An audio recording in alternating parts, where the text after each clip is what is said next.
Bonjour, bienvenue au Théâtre de Vidy pour ce samedi Vidy, fort chargé avec plusieurs spectacles et notamment ce débat. Ce débat qui, vous le savez, a deux occasions. La première, c'est deux spectacles. Le spectacle que j'espère que vous avez vu ou que vous allez voir après, à 17h, qui est Congo, d'après le texte de Éric Vuillard, monté, chorégraphié par Faustin Ligné-Coula, donc chorégraphe congolais. Et puis c'est aussi la poursuite de ce beau compagnonnage que nous avons avec l'Université de Lausanne et qui nous permet comme ça régulièrement de faire résonner des questions qui traversent la saison en interpellant des spécialistes de ces questions, professeurs à l'université. Et donc aujourd'hui, j'ai le plaisir d'échanger avec Nicolas Bancel. Merci d'avoir accepté, Nicolas.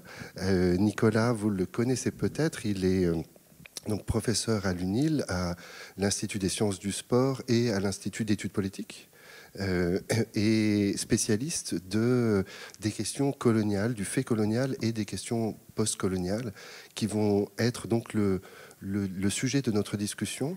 Nous allons aussi évoquer un autre spectacle qui résonne d'une autre façon avec les mêmes questions, c'est une autre partie du monde, c'est celui qui se joue la semaine prochaine, Orestes in Mossoul, de Milo Rau, donc un spectacle qui a été répété et créé à Mossoul, donc la première capitale de Daesh, où Milo Rau a monté Oreste d'Échille avec une troupe à moitié belge, à moitié irakienne, et ils reviennent le jouer ici. Et le spectacle est entre la tragédie jouée sur le plateau et le film du spectacle joué à Mossoul. Donc ces deux spectacles nous renvoient à deux territoires en conflit, deux territoires avec des enjeux coloniaux et post-coloniaux, c'est-à-dire deux décolonisations complexes, encore aujourd'hui subies, sur lesquelles nous allons revenir maintenant. Et mes hésitations, Nicolas, me donne l'occasion de ma première question. C'est un des sujets d'un de tes articles. On parle de décolonial et de post-colonial. Est-ce qu'en quelques mots, on peut essayer de comprendre un petit peu mieux qu'est-ce qu'il y a derrière ces enjeux? Aujourd'hui, on va parler d'un féminisme décolonial, mais on va parler d'une histoire post-coloniale. Où est l'un? Voilà, faisons la part des choses. D'abord, merci de m'avoir invité, Eric. Merci à vous d'être présent. Et merci de me poser cette question à laquelle je ne sais absolument pas répondre.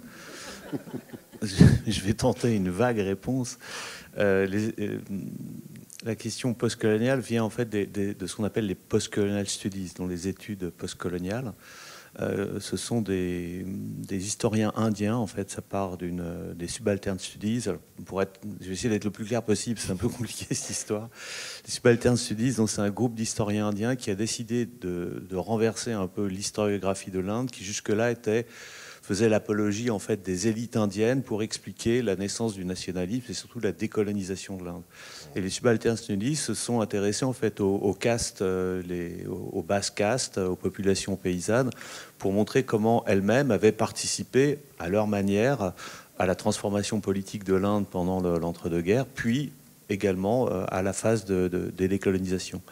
Et des subaltern studies donc, sont nés les post-colonial studies. Donc, les subaltern studies, c'est début des années 70 jusqu'à la fin des années 70, puis ça s'est poursuivi un peu après. Et les études postcoloniales sont nées d'un ouvrage, comme ça qu'on les date historiquement, un ouvrage d'Edouard Saïd qui s'appelle L'Orientalisme.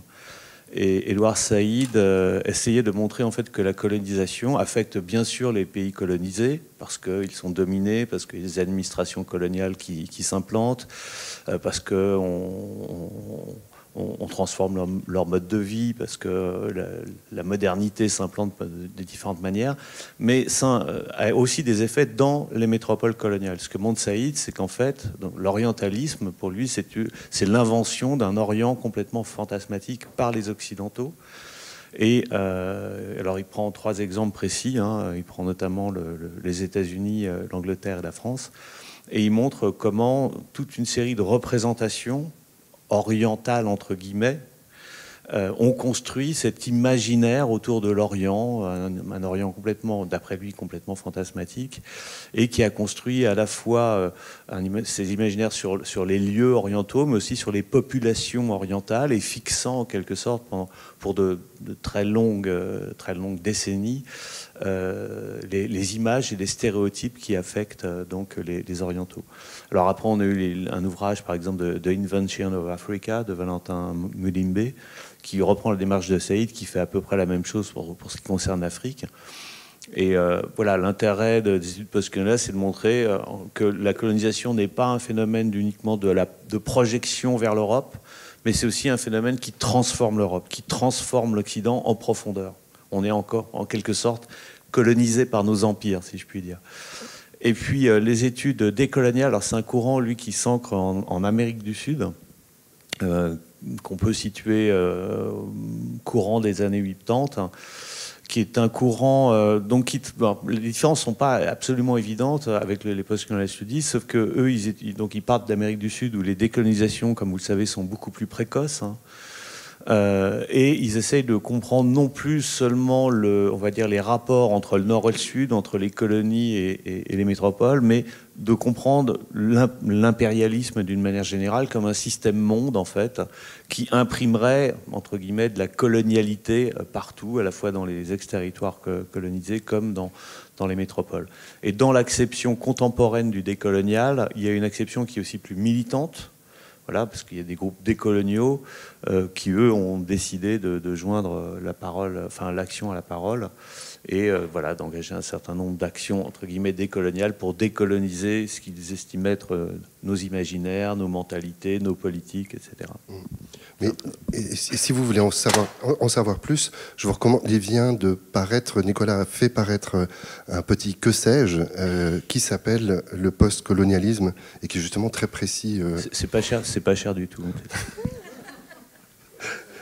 C'est très court et très précieux. D'ailleurs, à un moment, tu fais une distinction entre post-colonial en 2 mots avec un tiret ou post-colonial tout entier, pour aller jusqu'au bout des définitions. Alors là, je vais encore plus vous ennuyer, parce que ça devient vraiment terriblement herméneutique. Oui, parce qu'il y a des discussions en fait, théoriques dans les post-colonial studies. Les post-colonial studies, c'est un courant extrêmement éclaté, en fait, puisque c'est parti donc, de l'étude d'Edouard Saïd. Ça s'est d'abord implanté en littérature comparée. Ça s'est ensuite essaimé au cours des années 80 dans d'autres disciplines, comme l'anthropologie, l'ethno, l'histoire. Maintenant, on en trouve un peu partout, y compris en linguistique, en sociologie, etc. Alors, la différence, pour aller très vite, entre post attaché et post avec un tiret, c'est savoir comment on situe chronologiquement les post-colonial studies. Est-ce que post, ça veut dire après la colonisation, un peu comme l'ouvrage d'Appaduraï après le colonialisme, ou est-ce que post-colonial, c'est une chronologie en fait beaucoup plus large qui engloberait dans l'idée des post-colonial studies, enfin certaines parties des post-colonial studies, l'histoire du monde depuis ce qu'on appelle entre guillemets les grandes découvertes, depuis Christophe Colomb, les découvertes du continent américain, jusqu'à aujourd'hui. Voilà. Et puis certains vont même plus loin en disant qu'après toutes les méthodologies d'approche des post-colonial studies, on peut très bien les employer à des contextes encore plus lointains, comme on va dire l'empire grec ou l'empire romain, que sais-je. Voilà. Donc il y a beaucoup de littérature théorique dans les post-colonial et décolonial studies qui sont parfois un peu vertigineuses, parce que moi je suis historien, donc je m'attache quand même d'abord aux faits, et à partir des faits je vois si ça fonctionne ou pas, et c'est vrai qu'en littérature comparée, en philosophie, on est un peu dans le ciel des idées souvent. Donc voilà, c'est pour moi d'un intérêt, on va dire, mitigé. Mais on peut imaginer, même si ce que tu racontes est tout à fait clair, on peut imaginer, et la distinction, comment est-ce que tu montres que quelque chose autour de Saïd, par exemple, éclot une conscience, éclot dans les années 80, Saïd, c'est au début des années 80, que c'est différent en Amérique latine. On peut imaginer que à chaque fois, la question se reformule de façon différente, c'est-à-dire être historien post-colonial, comme tu l'es, c'est avoir une méthodologie particulière ou c'est interroger certains territoires et les enjeux spécifiques de certains territoires et de certaines histoires? Alors pour moi, je ne m'estime pas, contrairement à ce qu'on peut penser comme un historien postcolonial. Moi, je trouve extrêmement intéressant un certain nombre de problématiques qui sont développées par les postcolonial studies. Et je m'en empare en fait parce que je trouve que c'est intéressant dans le contexte de ce que je fais. Par exemple, j'ai travaillé, moi, plus spécifiquement sur les imaginaires sociaux et politiques de la colonisation depuis le 19e siècle, enfin la dernière partie du 19e siècle jusqu'aux années 30. Et pour donner une petite anecdote, on était au départ un petit groupe de chercheurs donc, qui s'intéressaient à cette question. Et puis on était parti sur l'idée, j'étais à la Sorbonne à ce moment-là en doctorat, on était parti sur l'idée de travailler sur un journal qui s'appelle l'Illustration, qui est un journal grand public, mais enfin assez classe moyenne supérieure, mais qui a un tirage quand même assez important, de 200 à 500 000 exemplaires. Et on a décidé de voir ce que donnaient les représentations de la colonisation dans l'illustration, parce que c'est une chose qui n'avait pas été faite. Et puis, en travaillant sur ce journal, on s'est aperçu que la surface éditoriale et les thèmes coloniaux prenaient de plus en plus d'importance, en fait, à fur et à mesure qu'on avançait dans le temps, qu'on se trouvait face à quelque chose qu'on n'avait pas prévu, en fait, qui nous semblait intéressant de noter, que ça devenait vraiment une thématique majeure. Et on a élargi le spectre, on a pris tous les journaux illustrés de la fin du 19e siècle, on a monté un petit groupe de recherche, enfin bon, je vous passe les détails, et on s'est aperçu que ce qu'on avait constaté dans l'illustration, on le constatait aussi dans les autres journaux. C'est-à-dire qu'on avait une espèce de profusion de thématiques coloniales, d'images coloniales aussi, très importante, profusion iconographique, et qui nous montrait que sans doute le travail de Saïd était prophétique, parce que nous, ce qu'on arrivait à voir à travers ça, c'était la formation, on va dire, d'un racisme spécifique colonial, des formes de catégorisation et de hiérarchisation des populations, de caractérisation des populations. Si on parle par exemple du Maghreb, et en particulier de l'Algérie, puisque vous savez, l'Algérie est colonisée assez précocement dans la colonisation moderne. L'Algérie, c'est 1830. Et c'est vrai que une fois qu'on est remonté, nous, au moment de la conquête de l'Algérie, mais d'autres historiens l'ont fait également, on constate que en fait, les caractéristiques qui sont attribuées aux Maghrébins, on les trouve toutes en fait dans les 20 premières années de la colonisation de l'Algérie. Donc tous les défauts, tous les stéréotypes négatifs qui affectent les Maghrébins, l'obscurantisme, la dissimulation, la criminalité naturelle, etc. Vous avez tout en fait dans les années 1830, 1840, tout est dit. Qu'on travaille sur les journaux, qu'on travaille sur les correspondances de militaires. Il y a quelqu'un qui fait un livre d'ailleurs récemment là-dessus qui est très parlant. Et donc voilà, typiquement une des caractéristiques des post-colonial studies, une perspective des post-colonial studies, comment la colonisation résonne dans la métropole. Elle résonne notamment à travers ça, à travers des dispositifs culturels que sont les journaux, les images, puis bientôt les films, les expositions coloniales, les expositions universelles, les exhibitions ethniques. Tout ça forme un maillage en fait extraordinairement dense, mais dont on ne savait pas le premier mot, je dois le dire, il y a 25 ans. Et ça a été pour nous un terrain de découverte et de recherche tout à fait passionnant, parce qu'on l'a fait d'abord en France, mais on peut le faire en Suisse aussi. Ça ne concerne pas seulement les métropoles coloniales, ça concerne, je pense, l'ensemble des pays de l'Occident et le Japon y compris, qui a une situation très particulière. Et ça ouvre des perspectives évidemment très, très intéressantes. Tu vas vite parce que tu lis des choses qui sont peut-être pas si évidentes à lier. Tu parles d'un imaginaire colonial, tu as parlé de représentation coloniale, ensuite de catégorisation. Est-ce qu'il y a une histoire on peut faire une histoire de l'imaginaire en fait, une histoire de l'imaginaire, et surtout parce que c'est l'aboutissement. Comment est-ce que tu le perçois aujourd'hui? Parce que c'est un des aspects, je crois, vraiment passionnants de ton travail, c'est que tu montres non pas seulement que ça persiste, mais que cela a pris des formes et cela a justifié, et notamment des enjeux aujourd'hui de remontée de formes d'exclusion, de discours discriminants. Alors, Oui, on peut faire l'histoire de l'imaginaire, mais pour ça, on doit se baser sur des sources qui sont des sources exploitables. Alors, les sources exploitables, elles sont tellement diverses, mais je vais en prendre une qui va peut-être faire pointer du doigt par quoi on peut exploiter, par exemple, une source qui concerne l'imaginaire. Et une source qui se veut scientifique. J'ai travaillé aussi sur la question de la raciologie, comment ce qu'on appelle l'anthropologie physique, et qui est d'abord l'œuvre de naturalistes, va construire dans le domaine scientifique une hiérarchisation des races par le biologique. Jusqu'au XVIIIe siècle, on a des différenciations, mais qui ne se fondent pas sur le biologique. Essentiellement, ça se fonde sur la géographie et sur la langue. Puis à la fin du XVIIIe siècle, on a des innovations qui sont des innovations techniques, qui permettent de mesurer le corps de manière et de le géométriser, de le mathématiser, comme on n'a jamais pu le faire jusqu'à cette période. On est en pleine période des Lumières, d'expansion scientifique, de la médecine, etc. Et des savants, il peut s'agir de médecins, de naturalistes, peu importe, vont inventer des techniques donc, pour mesurer les corps et pour essayer de comprendre comment on peut identifier des groupes humains à partir de ces différences. D'accord ? Et ça va donner très progressivement au XIXe siècle ce qu'on va appeler donc l'anthropologie physique, puis l'anthropologie raciale. Eh bien, ces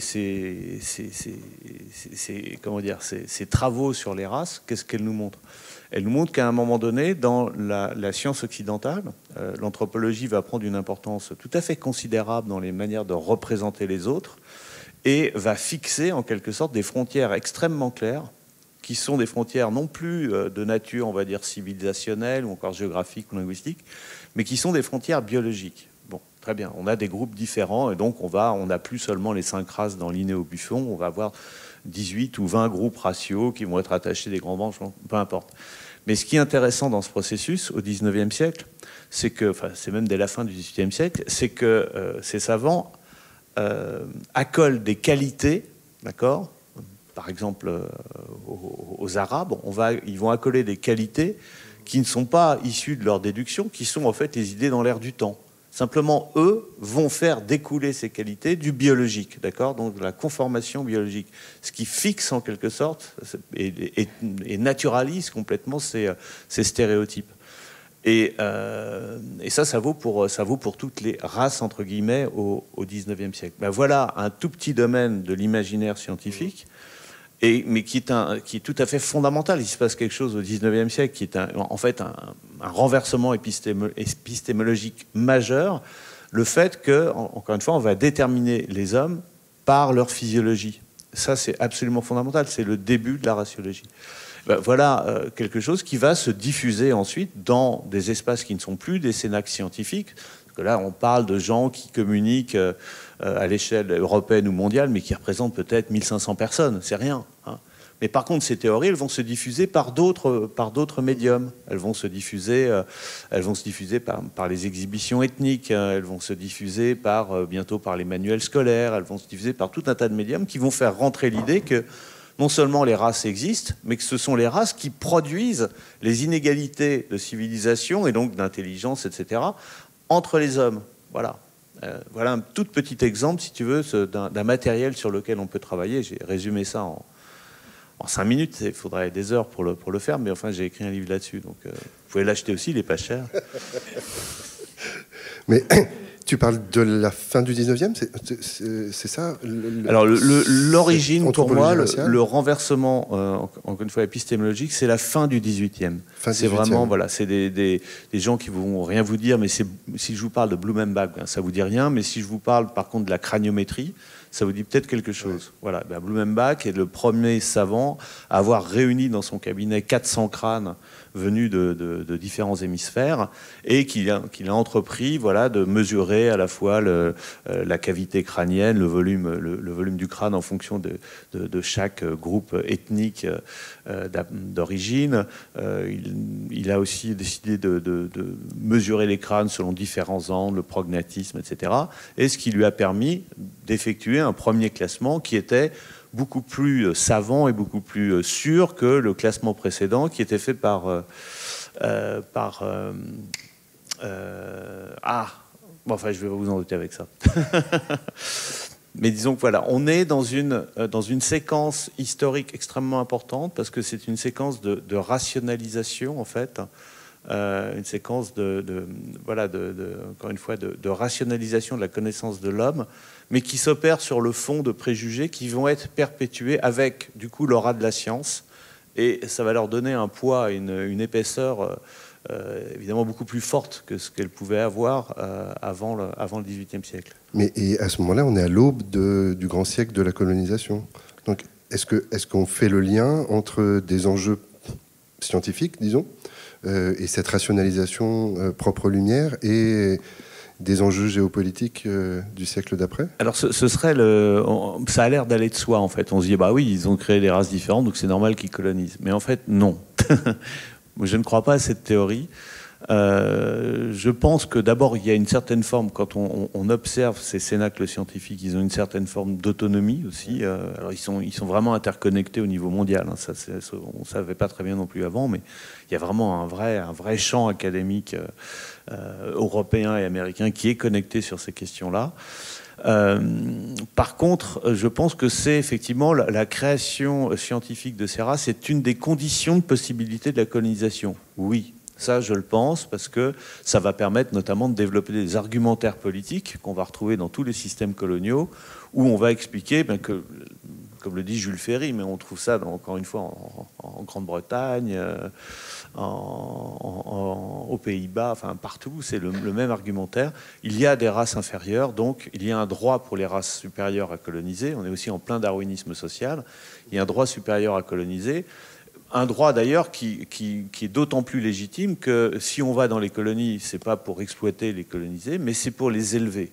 C'est pour que, enfin, grâce aux lumières scientifiques, aux lumières de l'Europe, ces malheureux noirs qui sont perdus dans une nuit insondable, eh bien, trouvent enfin la lumière grâce à nous. Voilà. Et voilà les liens qu'on peut faire, mais ce sont des liens de légitimation, ce ne sont pas des liens de causalité. À mon avis, ce qui produit la colonisation, c'est... Enfin, il y a énormément de facteurs, mais le premier facteur, c'est la concurrence inter-européenne, c'est le syndrome de l'Alsace-Lorraine, c'est le fait que les Britanniques se sont installés en Inde depuis le début du 19e siècle, qui deviennent la première puissance impériale, et puis qu'ensuite les concurrents vont ne pouvoir se projeter quasiment qu'en Afrique, enfin prioritairement en Afrique, un peu secondairement en Asie, mais prioritairement en Afrique. Et ça va être la course à l'échalote, quoi. Mais une course à l'échalote qui est, je dirais, qui est représentée, je pense, dans l'imaginaire politique, que, en gros, plus on a de territoire, plus on est puissant, quoi. Et l'une des conditions de la puissance, c'est d'avoir le maximum de territoire. Mais il n'y a pas de projet qui est extrêmement clair, ni d'un côté ni de l'autre, d'ailleurs, à ce moment-là. Tu as évoqué une histoire donc, de la science.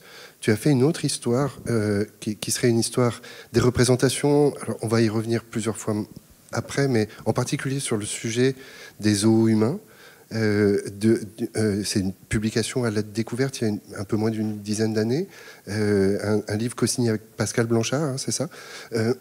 Et dans votre introduction, vous remontez la question de cet exhibitionnisme et de la théâtralisation quasiment du corps et de la différence et de l'altérité, en le faisant remonter encore une fois au cabinet de curiosité, au siècle des Lumières, et en montrant là aussi une histoire assez déroutante et qui se radicalise d'une certaine façon, de façon très, très singulière, sur un sujet qui revient aujourd'hui, qui résonne aujourd'hui, et cette question de l'exhibition des corps est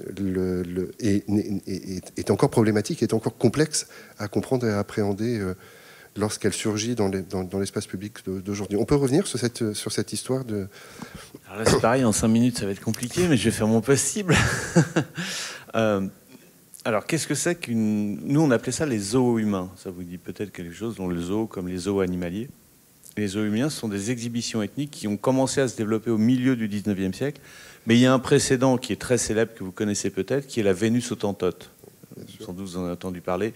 Cette femme, Boshiman, qui était esclave, qui était importée en Angleterre par son propriétaire, qui l'a vendue à un impresario, en fait, et qui a été montrée comme comme une espèce de bête curieuse. Hein. Et la Vénus autantote est la préfiguration en fait de ce que vont devenir les zoos humains. Extrêmement intéressant parce qu'elle est présentée à la fois, elle a une double altérité, elle est présentée comme une sauvage. C'est une femme en plus, donc il y a un caractère en plus assez érotique et pernicieux derrière l'exhibition, on l'exhibe seins nus. Elle sera d'ailleurs, selon certaines sources, on n'en est pas sûr, mais prostituée. En tout cas, elle va être exhibée à Londres. Et ce qui se joue, en fait, là, c'est la définition même de ce que c'est que l'humanité. C'est à quel règne appartient la Vénus autantote. Est-ce qu'elle est du côté de l'animalité ? Est-ce qu'elle est vraiment humaine? Et ce sont des questions qu'on se pose vraiment au début du XVIIIe siècle, comme je l'explique dans le livre dont je vous ai parlé. Ce sont des questions parce qu'on n'est pas sûr finalement que les Africains, en tout cas certaines catégories d'Africains, les Hottentots notamment, les Bushmen, etc., soient réellement humains. Est-ce que ce ne sont pas eux qui font le lien justement entre les grands singes, les orang-outans, hein, qui fascinent à ce moment-là complètement la science du XVIIIe siècle, et puis les hommes dans leur diversité raciale. Et c'est sans doute pour ça que la Vénus autantote va avoir un grand succès à Londres. Alors pour des raisons diverses que je ne peux pas expliquer, il y a un procès, etc. Elle est revendue à un autre impresario, elle passe par les Pays-Bas, elle revient par la Belgique, on la retrouve en France en 1811. Et puis en 1811, donc, elle va mourir. Mais avant qu'elle meure, des scientifiques, des naturalistes, c'est Geoffroy Saint-Hilaire, donc c'est pas n'importe qui, hein, Geoffroy Saint-Hilaire, c'est un des plus grands naturalistes du début du XIXe siècle, va être autorisé par l'impresario, contre rémunération, à mesurer la Vénus autantote. Donc on est en pleine période justement de cette période de catégorisation, on va prendre ces mesures. Il y a une scène, je ne sais pas si certains ont peut-être vu le film Vénus Noire, mais il y a une scène très pénible où la Vénus refuse qu'on lui mesure le sexe, parce que il y a toute une fantasmagorie sur les caractéristiques sexuelles de la Vénus. Elle a des fesses calipige, et elle a ce qu'on appelle à l'époque un bouclier autanto, qui serait une élongation des grandes lèvres du sexe. Et les scientifiques veulent absolument vérifier ça, puis la Vénus va quand même résister et refuser. Bon, elle meurt. Saint-Hilaire et Broca arrivent à récupérer son cadavre, vont la disséquer pour avoir donc les renseignements les plus précis pour catégoriser cette race.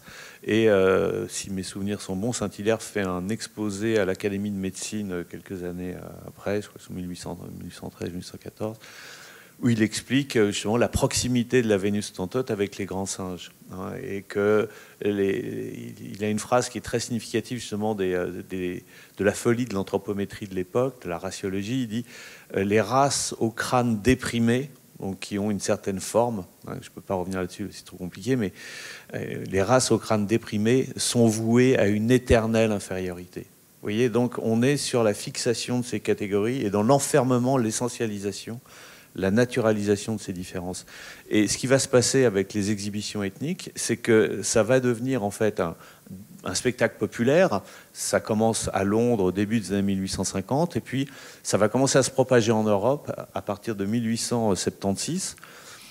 Pour vous donner, la première exhibition, c'est au zoo de Hambourg. C'est, pour aller très vite, hein, c'est Hagenbeck. Karl Hagenbeck, il est une entreprise qui est florissante. Il fournit tous les zoos européens en bêtes sauvages. Hein, donc il a des relais en Afrique, etc. Et puis en 1876, il a l'idée de présenter une troupe d'Africains, je crois que ce sont des Somalis, comme une troupe, voilà, au même titre que les girafes et les lions, qui sont mis dans un enclos au sein du zoo. Et ça rencontre un succès tout à fait extraordinaire. La chose va se répéter également en 1877 dans le jardin zoologique d'acclimatation en France, puisque, pour la petite histoire, le jardin zoologique d'acclimatation regroupait tous les animaux qu'on présentait au public. Et puis en 1870, il y a eu la Commune de Paris. Les communards assiégés par les troupes de Thiers ont dû manger tous les animaux. Donc il n'y a plus rien. Et depuis 1871, eh bien, le fils de Geoffroy Saint-Hilaire, il s'appelle aussi de Saint-Hilaire, il s'appelle Geoffroy Saint-Hilaire, son fils, qui est directeur jardin zoologique. Il achète, évidemment, tous les ans, il achète des animaux. Puis là, il achète des chameaux. Il s'aperçoit que les chameliers qui convoient les chameaux suscitent l'intérêt du public.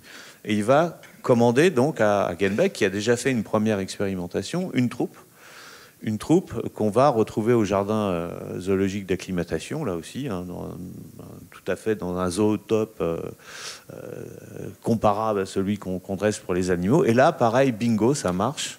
Il double carrément le nombre des entrées. Hein. On le sait parce qu'il faut payer 5 sous de plus pour pouvoir accéder à l'exhibition des Africains. Et donc ça va se répéter comme ça jusqu'à la Première Guerre mondiale. Et puis, évidemment, puisque ça fonctionne, ça devient un business, eh bien, des tas d'impresarios vont s'y mettre, vont commencer à recruter. Et nous, on a recensé des dizaines et des dizaines de troupes. Il y a plus d'une centaine de troupes, en fait, sur la période. Alors ça vaut pour la France, mais on trouve le même phénomène en Allemagne, on trouve le même phénomène en Grande-Bretagne, on trouve le même phénomène au Japon, très intéressant aussi le Japon. Le même phénomène au Japon qui va présenter des troupes exotiques de Coréens, de Chinois et de ses propres sauvages de l'intérieur que sont les Aïnous. Et là aussi, ce qui est intéressant, je suis obligé d'aller très vite, hein, ce qui est intéressant, c'est que non seulement c'est une vulgarisation de la science des races, hein, du racisme scientifique, c'est vraiment mettre à la portée de tout le monde. Et d'autant plus facilement que les écoles d'anthropologie européennes et américaines vont profiter de la venue de ces troupes pour les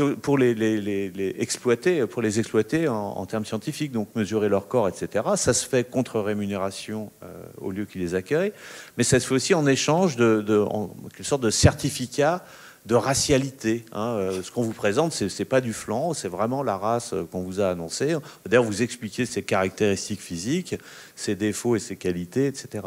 Et dernier point, et après je m'arrête, et je pourrais vous en parler 2 heures, mais on n'a pas le temps. Dernier point qui est très intéressant, c'est que ces exhibitions ethniques, elles circulent. Alors on voit qu'il y a quand même une préférence, qu'une fois que les empires coloniaux sont stabilisés, on voit les Français, les impresarios français vont quand même aller chercher plutôt du côté de l'Empire français, les Anglais pareil, mais les gens circulent. On trouve des expos de Sénégalais qui sont présentés en Angleterre.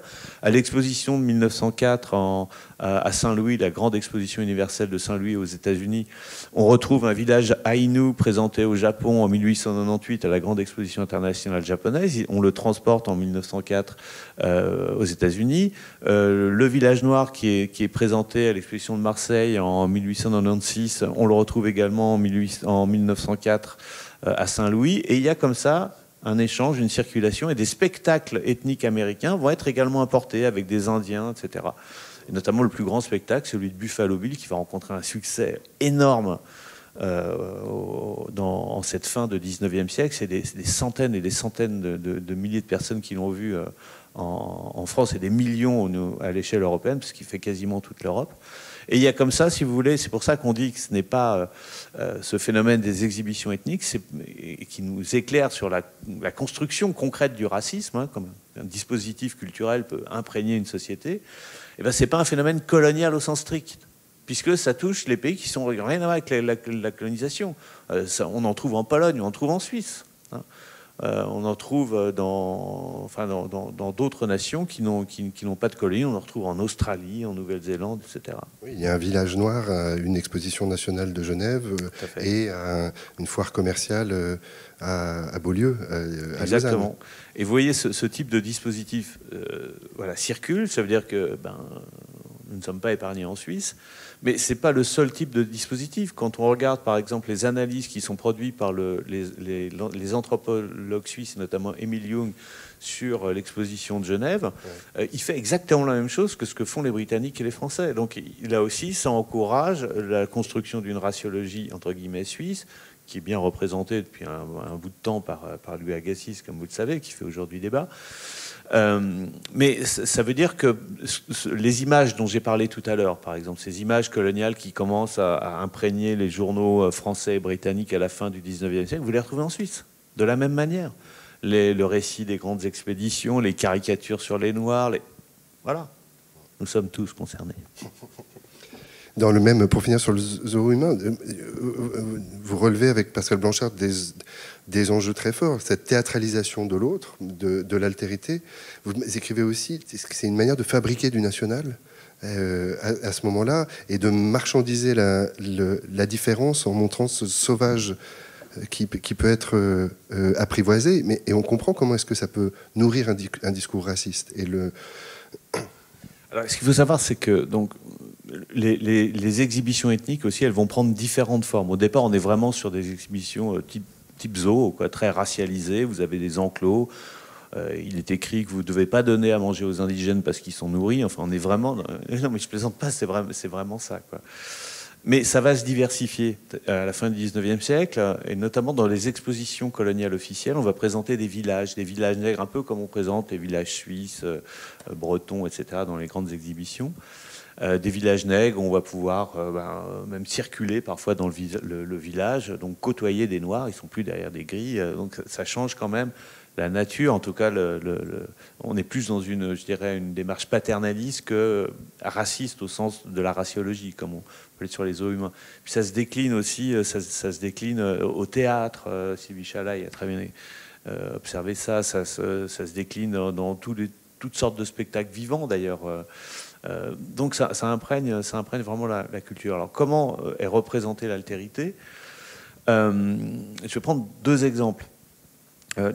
Qu'est-ce qui fascine dans ces spectacles ? C'est l'altérité, c'est la différence. C'est la différence qui est, on l'a bien vu avec la Vénus Tantote, qui est le moteur de ce business, clairement.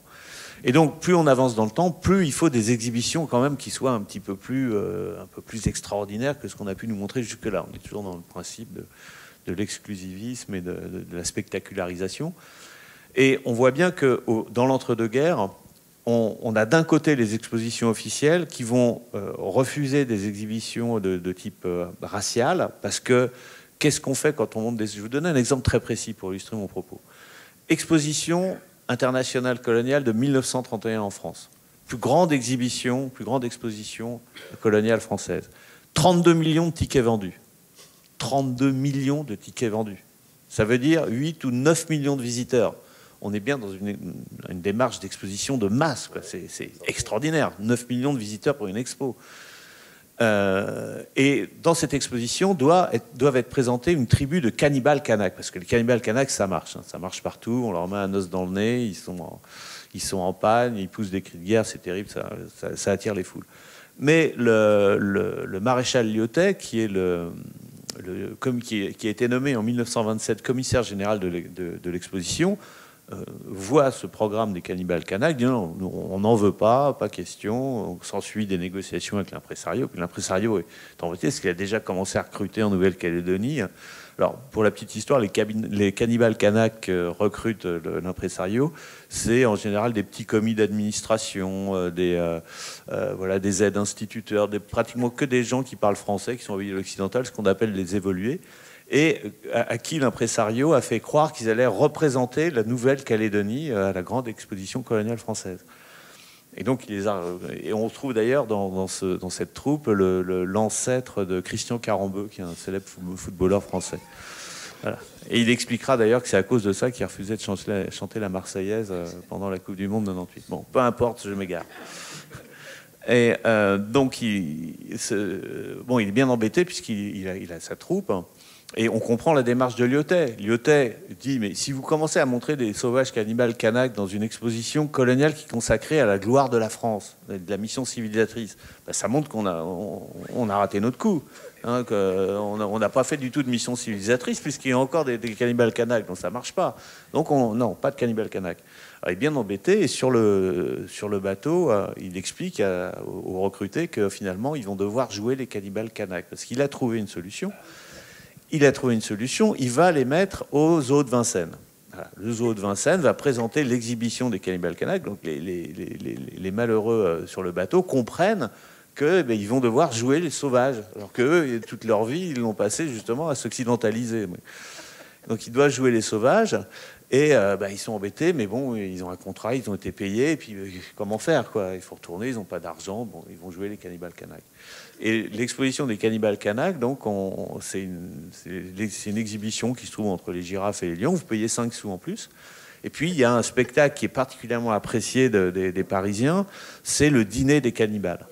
Et le dîner des cannibales, alors c'est tout à fait terrifiant parce qu'on a un gardien qui arrive dans la cage avec un air apeuré comme ça, il sait qu'il est vraiment en danger de mort, et il jette d'énormes blocs de viande rouge, et là les cannibales qui sont grimés, vraiment ils sont terrifiants avec des pointures, ils se jettent sur la viande et en poussant des cris horribles, et là tout le monde est totalement effrayé par les cannibales. Alors ça a l'air drôle comme ça, mais quand même imaginez ce que ça produit sur le public. C'est terrifiant. C'est terrifiant. Et là, on est, je dirais, dans l'extrême limite de la spectacularisation des exhibitions ethniques. Voilà, mais qu'on retrouve, encore une fois, on va les retrouver même après-guerre, même après la Deuxième Guerre mondiale. On les retrouve notamment en Belgique, mais aussi en Suisse.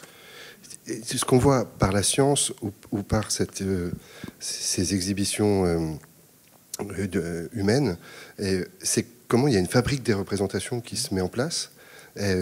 Qui en 2 siècles, 3 siècles, va donner une image de l'autre, dans sa radicale différence, pour le coup, le débat de 31, dans sa non-évolution, qui est assez affreux. Et du coup, on comprend un autre aspect de ton travail que j'évoquais tout à l'heure, qui est de se dire que ces représentations, elles ne se sont pas arrêtées avec la colonisation, et qu'elles persistent. Oui, mais parce que tu pointes plusieurs fois dans certains de tes textes comment la difficulté aujourd'hui d'accepter de retravailler ces représentations, parce que comme s'il y avait la tentation de se dire tout ça c'est fini. Ah oui, bien sûr. Tout ça, oui, déjà la difficulté pour certains pays, dont la France, de la repentance coloniale, et en même temps la difficulté d'accepter les études postcoloniales montre que comment les commémorations ces 20 dernières années, j'étais très surpris dans tes textes sur ces enjeux de la mémoire coloniale, sont particulièrement polémiques et complexes. Parce qu'on commémore une colonisation qui n'aurait pas été si mal que ça. Donc, mais ces représentations, elles perdurent dans un inconscient, dans un vocabulaire, dans une imagerie même aujourd'hui. Et c'est un des enjeux. Est-ce qu'on peut résumer ça comme ça ? Oui, on peut résumer ça comme ça. Et d'ailleurs, c'est là aussi l'un des intérêts des post-colonial studies. C'est de montrer que la coupure des colonisations, c'est pas une coupure radicale. Enfin, des décolonisations, pardon, c'est pas une coupure radicale. Alors ça, depuis les décolonisations, pour ce qui concerne les pays colonisés, on le sait très bien.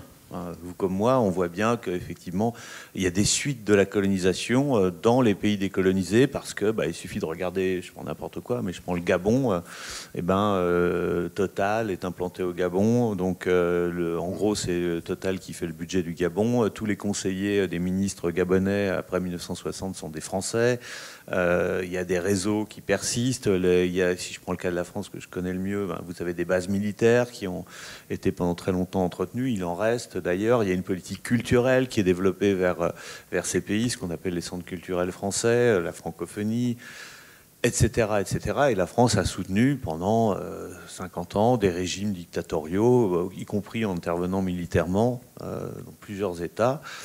L'affaire la plus grave, évidemment, vous vous en souvenez, c'était l'affaire du Rwanda. Donc, qu'il y ait un post-colonialisme ou des effets de la colonisation dans les pays africains, on le sait très bien. On le voit très bien aussi dans des choses comme les structures de l'État, qui sont des copies conformes de ce qui a été produit en France et qui sont la suite logique de ce qu'a construit l'administration coloniale à l'époque, ou le mimétisme qui existe dans les institutions postcoloniales des pays africains avec les institutions françaises. C'est tout à fait frappant, et ça à tous les niveaux. Alors, il y a des cas différents. Si on prenait l'Algérie, on serait face à une situation différente, mais là aussi où les effets postcoloniaux sont tout à fait évidents.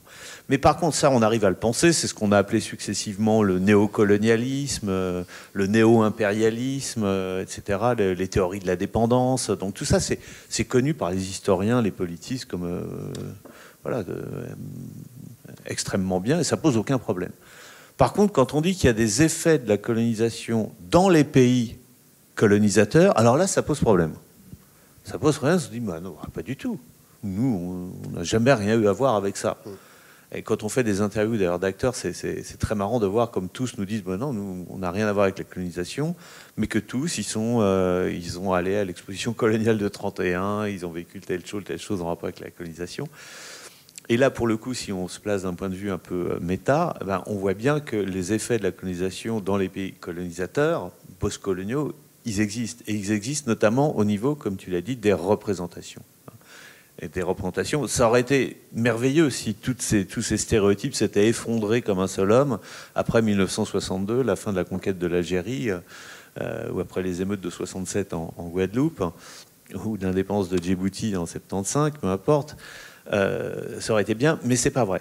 Ce n'est pas le cas. Et il y a une persistance des représentations coloniales. Il y a un stock, en fait, dans notre culture, dans nos inconscients collectifs, qui peut être réactivé, ou qui est actif, ou peut être réactivé à l'occasion. Et on voit d'ailleurs qu'à l'occasion des crises, notamment économiques, ce stock de représentation, il est réactivé, de fait. Ça vaut d'ailleurs pas seulement pour les représentations coloniales, ça vaut pour les représentations antisémites, par exemple. C'est des choses qu'on constate parfaitement dans l'histoire. Il y a un stock de stéréotypes négatifs qu'on peut réactiver dans des dispositifs culturels et politiques. Oui, ou ce qu'a montré le féminisme aussi. Il y a un stock d'images négatives du féminin ou des femmes qui se reconvoquent à l'envie. Tout à fait. Et je pense que là, on est dans une période où, en même temps, il y a des progrès incontestables qui ont été faits. On ne va pas le nier parce que c'est vrai. Je le vois, par exemple, dans les manuels scolaires. Les progrès qui ont été faits sur l'explicitation de la colonisation, l'explicitation du racisme, historiquement, je veux dire, pas seulement d'un point de vue civique et moral. Le fait, par exemple, les exhibitions ethniques en France sont rentrées dans les manuels scolaires. C'est devenu comme quelque chose qu'on étudie. Donc il y a d'incontestables progrès, mais il y a aussi d'incontestables régressions. Et je veux dire, ici, lorsqu'on observe, je vais faire un peu un marronnier, mais ça nous permettra de rebondir. Lorsqu'on observe aujourd'hui la montée des partis d'extrême droite partout en Europe, ça concerne quand même beaucoup de pays d'Europe aujourd'hui, ils s'appuient sur ce stock et ils le réactivent. Alors bien sûr, les raisons de leur succès ne résident pas seulement dans cette réactivation. Il y a beaucoup de causes différentes. Mais pourquoi ils les réactivent? Parce que ce sont des marqueurs identitaires. Parce que, comme tu l'as dit tout à l'heure, pourquoi on crée de l'altérité dans cette période de la fin du 19e siècle, début du 20e siècle? Parce qu'on est en pleine période de création des États-nations et qu'on a besoin, en fait, de créer des représentations des autres qui nous permettent, nous, de nous représenter nous-mêmes, tout simplement. Et se représenter nous-mêmes, c'est se représenter comme Européens, comme Suisses, comme Français, etc., mais aussi comme Blancs, comme appartenant à une civilisation supérieure, etc. Ça fait partie de l'identité des États-nations européens, mais on pourrait dire la même chose des États-Unis et la même chose du Japon à la même période, un petit peu plus tard pour les États-Unis. On pourrait dire la même chose à la même période de tous ces pays. Ça fait partie d'un processus où on crée une communauté nationale et pour ça, on a besoin des autres. En quelque sorte, il faut faire une sorte d'histoire des représentations ou d'histoire des imaginaires qui relierait comment est-ce que les représentations se sont fabriquées pour les retrouver aujourd'hui et retrouver où est-ce qu'elles sont agissantes ou oubliées. Oui, il n'y a qu'une seule manière. Moi, j'admire beaucoup le travail de l'antiracisme, le travail moral de l'antiracisme qui explique aux enfants qu'être raciste, c'est pas bien parce qu'on est tous égaux et tout ça est parfaitement exact. Mais je pense que pour qu'il y ait un véritable travail de déconstruction, on doit aller à la racine du problème, quoi. Et la racine du problème, elle est historique. Elle est historique. Ces représentations ont une histoire. Et je pense que la manière la plus efficace dont on puisse les aborder pour les déconstruire, pour les dévitaliser, c'est de faire ce travail historique. Je vais vous faire un aveu, d'ailleurs, vous ne le répéterez pas, ça restera entre nous. Je vais vous faire un aveu. Moi, je viens d'une famille d'intellectuels, d'artistes, de gens absolument pas racistes. Et d'ailleurs, ce mot était... mon père... a même aidé des gens pendant la guerre d'Algérie, des militants communistes. Voilà, vous voyez le tableau, quoi. Vous voyez d'où je viens, donc vous m'avez maintenant dévoilé. Et Et quand j'ai commencé à travailler sur ces questions, j'étais moi totalement persuadé que je n'avais aucun préjugé. Et puis c'était pas possible. D'où je venais, c'était quand même extraordinaire. Et ben en travaillant sur ces images, sur ces textes, et je me suis rendu compte que si. Et c'est pour ça que je pense que ce travail, parce que c'est une déconstruction intime, ça engage aussi, je pense, des choses assez, voilà, qui ont une résonance psychique aussi, parce qu'on est construit aussi là-dessus sans le savoir et que c'est inoubliable. Cet enjeu de représenter, on le retrouve évidemment dans le roman de Vuillard, pour venir maintenant un petit peu. On retrouve dans le roman beaucoup de choses que tu as dites. Il y a deux espaces, il y a deux territoires qui avancent comme en parallèle, qui sont comme déconnectés.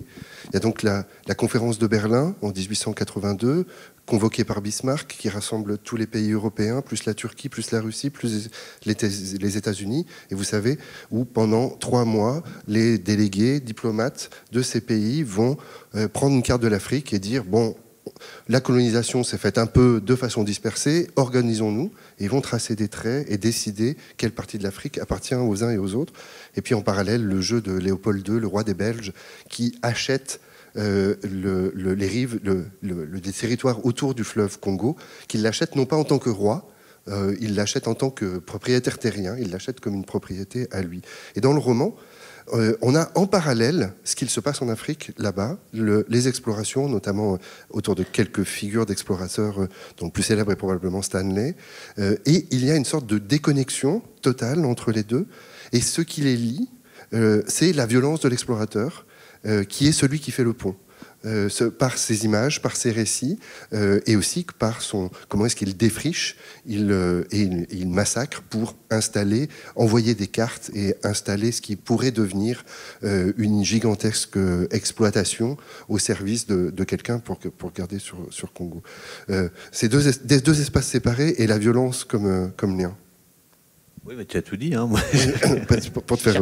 J'ai rien à rajouter. Mais ce qui est, il semble, c'est aussi un travail de démonter des représentations. Il reprend cette conférence. Moi, j'avoue, en lisant, ça m'a réveillé quelque chose. J'avais l'impression d'en avoir entendu parler, mais j'aurais bien été incapable de le remonter et de le raconter, alors qu'elle est évidemment décisive dans toute l'histoire, à travers un roman qui n'est pas tant une tentative de donner une grande explication. Il ne fait pas œuvre d'historien.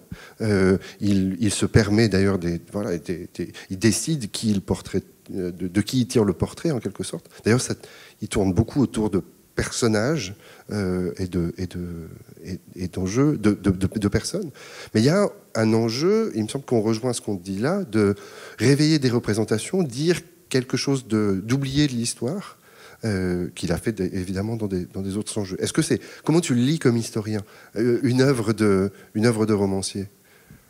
Pour moi, je vois très bien quelle est l'intention et la finalité du roman. C'est ce que tu viens de décrire, c'est-à-dire de réveiller un événement historique majeur, mais sans doute totalement, sinon occulté, en tout cas oublié, qui n'a pas du tout le poids dans les mémoires qu'il devrait avoir pour qu'on comprenne ce qui s'est vraiment passé pendant la colonisation. Donc ça, je pense, c'est la première démarche.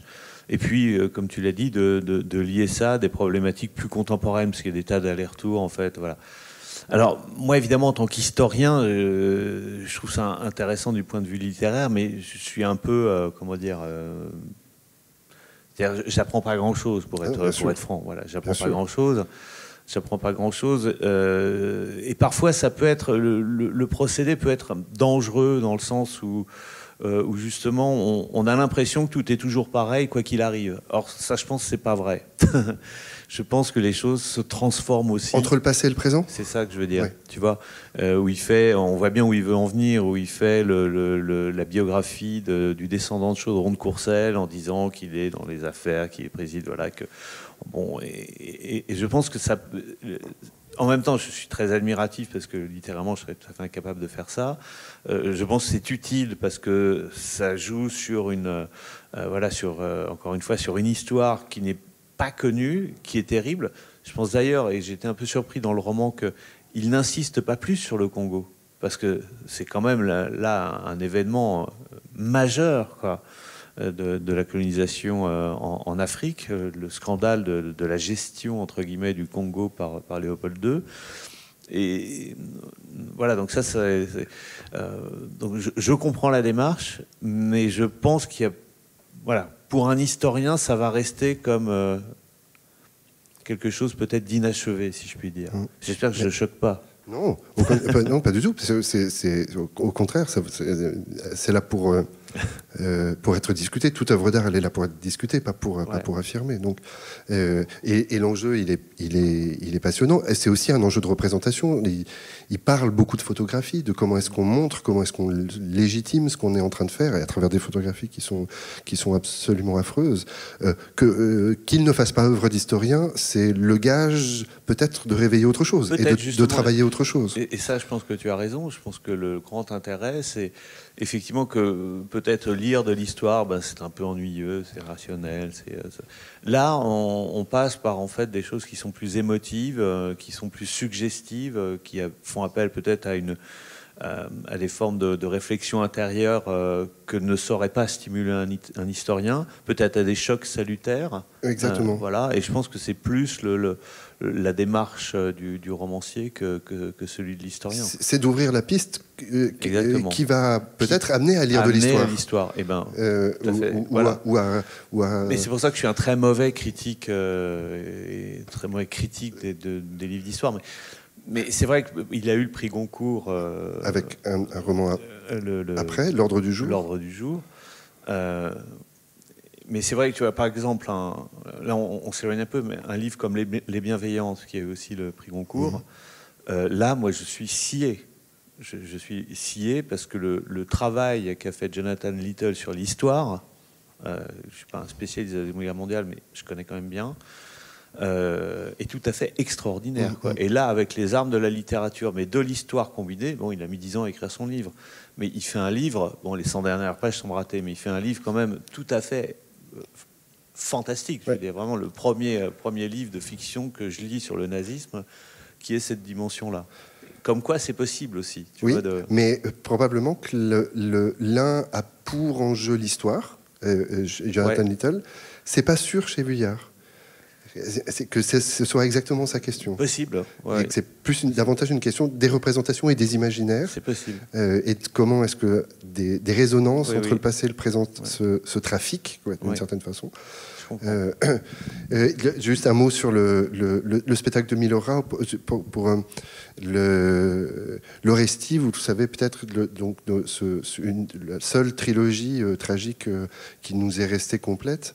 Elle est intéressante parce qu'elle résonne avec nos enjeux, puisque l'Orestie, c'est une série de vengeances. C'est-à-dire qu'un crime est commis et le crime entraîne le crime parce que le crime doit être vengé jusqu'à ce que la déesse Athéna tente d'arrêter ce cycle en exposant la violence. Et ça fait naître la justice, chez Échille en tout cas. La justice, elle naît lorsque la violence est exhibée publiquement, sur place publique. Ce que dit Milorra, c'est que ce cycle de la violence, c'est celui que l'on retrouve dans le Moyen-Orient d'aujourd'hui, avec quand on pacifie un conflit, le conflit d'à côté a encore quelque chose à venger et que cette réconciliation devient impossible et que le théâtre pourrait être le lieu de l'exhibition de cette violence pour refaire naître la possibilité d'une réconciliation. Est-ce que pour l'historien, ça résonne ? Est-ce que l'enjeu de montrer, d'exposer la violence et justement ces images et le début d'un processus politique ou de justice. Je suis absolument convaincu de ça, moi. Donc, puisqu'en tant qu'historien, je pense qu'on doit aller, je suis un phénoménologiste, on doit aller vraiment jusqu'au bout du phénomène, et le bout du phénomène, c'est, pour ce qui concerne la violence, ça veut dire non seulement la décrire, mais pouvoir se la représenter, mais je dirais même dans le détail. Dans le détail. Ça veut dire qu'on ne doit rien s'épargner. Alors j'ai 2 exemples très précis. Si on revient sur la question du nazisme, un livre a été publié il y a une quinzaine d'années qui s'appelait Les bourreaux volontaires de Hitler par Jonas Goldhagen, qui a fait d'ailleurs beaucoup de polémiques. Il a été très critiqué, très bien pour des raisons que je ne pourrais pas juger, je ne suis pas spécialiste. Mais dans son cahier central, vous aviez un cahier de 16 pages de photographies totalement insoutenables sur la persécution des Juifs. Et on lui a reproché beaucoup, justement, de montrer ces photographies parce que ces photographies étaient trop violentes, quoi, trop difficiles. Et on lui a aussi reproché d'user d'un luxe de détails pour exposer ce qu'avaient été les persécutions des nazis sur les Juifs. Mais donc, concrètement, qu'est-ce qui se passe dans les marches de la mort? Quelles sont les tortures qu'on inflige dans les camps de concentration? C'est vrai que c'est pénible à lire, hein, et c'est pénible à voir, évidemment, quand on a les images. Mais en même temps, je pense qu'il faut partir de ça si on veut comprendre la violence. Il faut s'infliger ça parce que la violence, c'est ça. Et ça nous dit quelque chose sur... et ça, plutôt, ça nous pose la question qui est fondamentale, c'est pourquoi. C'est comme ça que fonctionne l'historien aussi. Pourquoi? Comment c'est possible? Et on est obligé de comprendre comment des individus en très très grand nombre, pour ce qui concerne l'Allemagne nazie, sont arrivés à perpétrer ces atrocités dans, je dirais, une impunité totale et apparemment sans... voilà, sans, il ne s'agit pas de sadisme, enfin, en le faisant avec une certaine bonne conscience, quoi. Donc ça nous pose ces questions-là. J'ai co-publié un livre récemment qui a déclenché beaucoup de polémiques, qui s'appelle Sexe, race et colonie, où on nous a aussi reproché de publier des images qui étaient trop érotiques, trop violentes. C'est un livre très conséquent d'images d'exploitation sexuelle ou d'exhibition sexuelle liées à des contextes coloniaux, avec beaucoup d'interventions de disciplines différentes, mais c'est un livre qui est vraiment, c'est une brique, quoi. C'est imposant, avec une vraie mise en valeur. On voit bien les images, elles ne sont pas photocopiées. Alors c'est vrai qu'on nous a fait des vraies critiques qu'on prend en compte parce qu'il y a des problèmes méthodologiques, enfin d'appareil critique sur les images qu'on peut tout à fait entendre. Hein. Ça, c'est d'ailleurs pour l'édition américaine, on a rajouté beaucoup de choses de ce point de vue-là pour que ce soit plus encadré, on va dire. Mais l'une des critiques qui est venue, c'est justement donc qu'on se complaisait finalement dans la monstration de la violence, des exactions sexuelles, de la pornographie, etc. Et que notamment... Il ne faudrait pas que ça donne des idées, quoi. Il ne faudrait pas que ça donne des idées. Et puis, c'était une sorte de seconde humiliation qu'on infligeait, en fait, aux descendants des populations qui étaient ainsi malmenées. Mais je pense que là, encore une fois, il est nécessaire de regarder ça en face, parce qu'on est en face de quelque chose qu'on doit comprendre. Et oui, c'est violent. D'accord, c'est violent. Mais c'est fait pour ça aussi. C'est fait pour créer justement ce choc dont on parlait et qui nous interroge sur mais comment est-ce possible? Et je fais une intervention là dans un prochain colloque à Paris où on m'a demandé de traiter une image. Et donc j'ai pris une image du catalogue, enfin du livre, pardon, qui est une image de violence sexuelle où on voit deux soldats qui tiennent une jeune Algérienne nue devant la maison d'un douar. Une image très difficile quand même. Hein. Eux sont goguenards, on sent que voilà, la pauvre a passé des heures très difficiles. Elle est totalement apeurée et c'est une image terrifiante dont on nous a reproché la publication. Donc j'ai fait des recherches sur cette image pour savoir d'où elle venait, parce qu'il y a une sorte de complicité entre le photographe et les deux soldats. Et je me suis aperçu que cette photographie, en fait, elle avait été publiée une première fois en 1960 par un photographe qui était en Algérie dès 1954 et qui en 1956 a écrit un livre, le livre blanc de sur la répression française en Algérie. C'est-à-dire qu'en fait, cette photographie a été prise pour dénoncer le crime. On ne sait pas comment il s'y est pris, mais il a réussi sans doute à avoir l'assentiment des soldats, à trouver une forme de complicité. On peut seulement imaginer l'histoire. Mais cette photographie, donc c'était bien une photographie pour dire, regardez, c'est affreux ce qui est en train de se passer. Et aujourd'hui, l'interprétation, c'est de dire, non, on ne doit pas la montrer, c'est trop violent. Vous voyez la transformation du paradigme et les difficultés que ça peut poser. On a beaucoup parlé. Il nous reste 10 minutes. Je propose de vous passer la parole si vous voulez réagir à ce que nous avons évoqué et interroger Nicolas Bancel, si vous le souhaitez. Oui. Mais je ne sais pas, parce que dans la chronologie, je n'arrive pas à situer. Les danseuses balinaises qui ont tellement inspiré, qui sont venues à l'exposition universelle, qui ont tellement inspiré Rodin, qui disait combien les mouvements étaient différents, etc., font partie de ces groupes qui venaient un peu pour être exhibés et entrent dans le cadre de ce que vous avez dit. Oui, ça rentre tout à fait dans le cadre de ce qu'on a dit, mais là, on voit bien qu'on est sur une exhibition qui est tout à fait différente de ce qu'on peut trouver dans les espaces qui sont réservés à la présentation d'animaux, comme les zoos, les jardins zoologiques d'acclimatation, les cirques, etc. Et les dessins que présente bien sûr, Rodin, mais on a les danseuses balinaises ont fasciné Rodin, les danseuses javanaises en 1931 ont fasciné Antonin Artaud, comme on le sait. Voilà, et on est sur des exhibitions, mais où le statut, on va dire, de l'exhibition n'est pas du tout le même. C'est pour ça que c'est compliqué. Il faut avancer sur ce terrain avec nuance. J'ai obligé de tracer ça à grands traits. Faut avancer sur ce terrain avec nuance, parce qu'il y a des exhibitions qui sont des vraies exhibitions entre guillemets respectueuses, qui ne sont pas folkloriques. Et qui montrent le côté admirable et créateur de ces personnes, et pas du tout des primitifs. Et on le voit que justement ces exhibitions, elles sont le fait. C'est pour ça que je distingue bien les exhibitions privées des exhibitions officielles. Les danseuses balinaises, quand elles viennent à Paris en 1900 ou en 1931, quand elles viennent à Vincennes, elles sont invitées par le gouvernement français à travers le gouverneur général de l'Indochine en 1900 et la même chose en 1931. Et ce qu'on veut montrer, justement, là, on est plus dans une démarche ethnographique de montrer la diversité des cultures et montrer aussi que la France respecte ces différences culturelles, qu'elle n'est pas dans une optique unique de répression. Voilà, ça fait partie aussi du discours colonial sur un autre registre. Mais c'est là aussi, encore une fois, où il faut être bien distinguer toutes ces choses. Sinon, on fait des généralités qui n'ont pas grand sens. Et puis j'ai une deuxième question. J'arrive pas à situer bien dans la chronologie de ce que vous dites.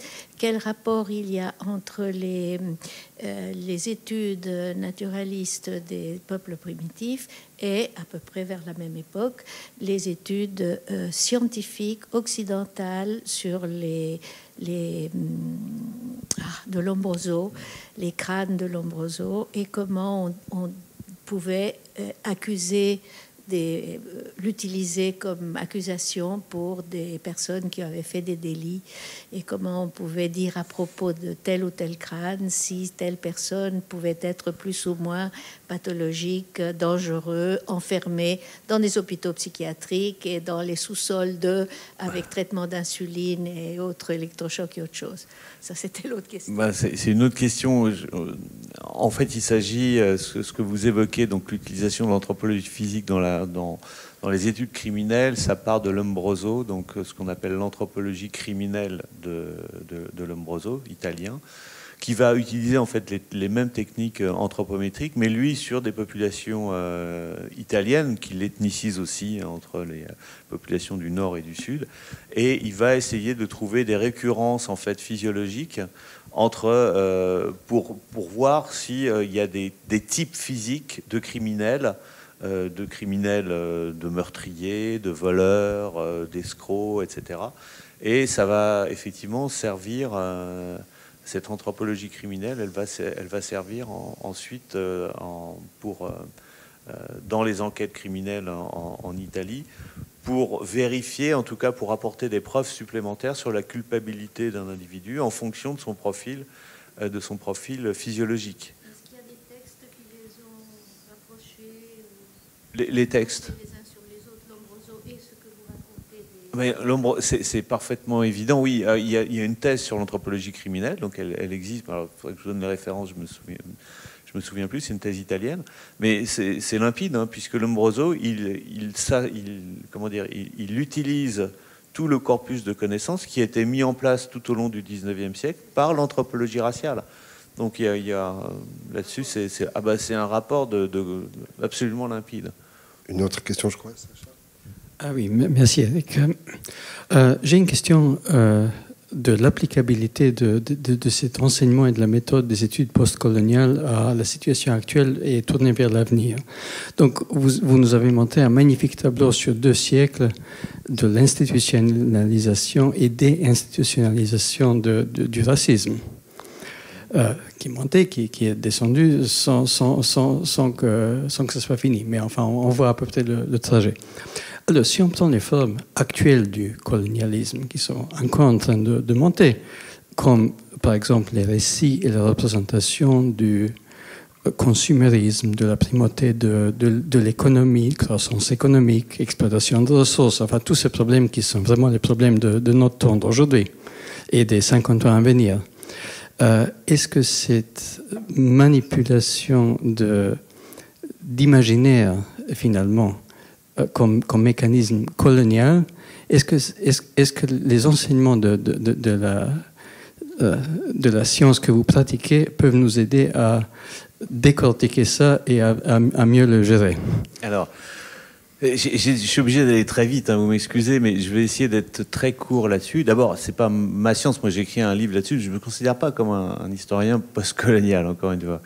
Mais oui, ça peut nous aider. Pourquoi? Parce que ce que montrent par exemple des auteurs comme Dipesh Chakrabarty, des auteurs indiens, mais d'autres, Appadurai le montre aussi. La colonisation est un phénomène très complexe. J'ai pas eu le temps de rentrer dedans, mais qu'est-ce qu'elle produit? Elle produit aussi chez certaines catégories de colonisés du désir, d'accord? Et ça produit en fait de l'hybridité, la colonisation. Ça produit en fait quelque chose que moi j'appelle du désir mimétique ou de la concurrence mimétique. C'est-à-dire le fait que, de fait, sinon la colonisation, qui est un formidable espace de fabulation, elle n'aurait pas pu survivre si toutes les populations colonisées n'avaient pas, d'une certaine manière, ou pour certaines d'entre elles, adhéré au projet colonial. Et c'est ce qui s'est passé. Quand vous regardez l'évolution, par exemple, de ce qu'on appelle les évolués, les élites coloniales, qui vont être amenées à prendre le pouvoir dans pratiquement toutes les colonies, enfin dans toutes les colonies, en vérité, ces élites coloniales, elles passent par des phénomènes d'hybridation, parce qu'elles passent par l'école européenne, certaines d'entre elles vont passer par les universités européennes, françaises, britanniques, etc. Et elles vont revenir à la fois dans un processus qui est paradoxal, qui est en même temps un processus d'opposition politique à la colonisation, mais en fait d'adhésion inconsciente, bien souvent, mais d'adhésion puissante en fait à des modèles qui sont très éloignés des cultures d'origine d'où proviennent ces gens, qui sont des modèles occidentaux, des modèles, comme vous le dites, de consommation, de pratiques culturelles, que ce soit les pratiques de consommation culturelle, les pratiques sportives aussi, etc. Et je crois que c'est ça qui fait le génie de l'Occident, c'est que non seulement il a réussi à coloniser, mais son modèle continue aujourd'hui, quoi qu'on en dise, à fasciner et à motiver cette extraordinaire convergence des désirs vers lui, qui fait que, eh bien, effectivement, sur le plan économique, le modèle démocratique libéral, en tout cas libéral, tend à se généraliser. Et ça, on peut pas le comprendre si on passe pas par la colonie. On est contraint d'arrêter là, puisque Nicolas a eu la grande gentillesse de faire un aller-retour. Il avait des contraintes avant, il a des contraintes après. Il arrive à Lausanne, il va repartir tout de suite. Mais ce sont des questions que nous allons retrouver tout au fil de la saison, à la fois à travers des spectacles, avec d'autres rendez-vous comme celui-ci, notamment le retour, puisqu'il est déjà venu l'an passé, de Kamel Daoud, que nous recevrons le samedi 21 mars. Et exceptionnellement, le rendez-vous sera au Palais de Rumine, dans la belle salle du Palais de Rumine. Et comme on le sait, la réflexion de Kamel Daoud, autant comme romancier que comme journaliste et analyste politique, revient sur ces questions. Et nous aurons probablement d'autres raisons de poursuivre ça aussi ensemble dans la cantina. Merci de votre attention. Merci beaucoup, Nicolas Bancel. À très bientôt au Théâtre de Vidy. Merci à tous en régie. À bientôt, bonne fin de journée, bon spectacle pour ceux qui enchaînent avec le spectacle de Faustin Ligné-Coula. Merci, au revoir.